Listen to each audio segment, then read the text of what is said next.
For our communication law class, our team had to choose a case and explain why it was relevant in today's world. Our team decided to do ours on Reno versus ACLU. The intention of this case was to limit the sexually transmitted material over the internet, particularly material to minors that was considered indecent or obscene, thus creating the Communications Decency Act. Violators would be sued or imprisoned for up to 2 years. The ACLU sued Reno and won this case, holding up the First Amendment protections within the Constitution.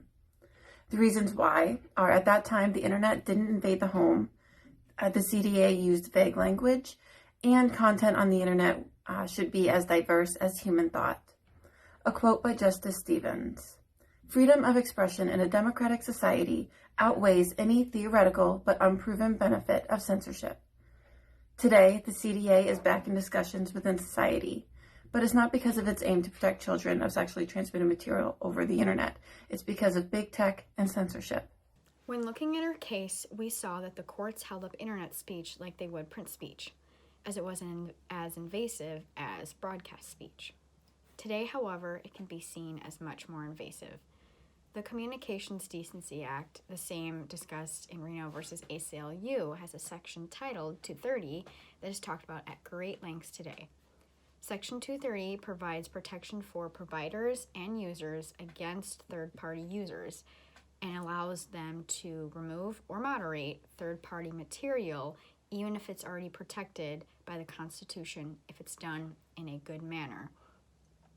This allows platforms to act as publishers without any consequences that publishers would normally face in the legal world. Both big tech companies and the U.S. government believe that Section 230 should be changed as soon as possible.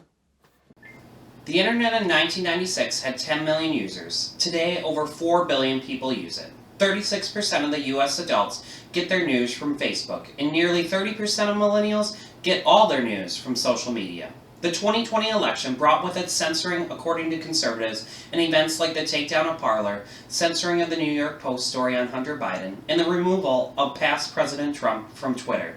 In these incidents, these big tech companies are protected by the CDA and as private organizations. However, with the growing use of these platforms and the increase in power by these companies, shouldn't we be concerned from an ethical standpoint?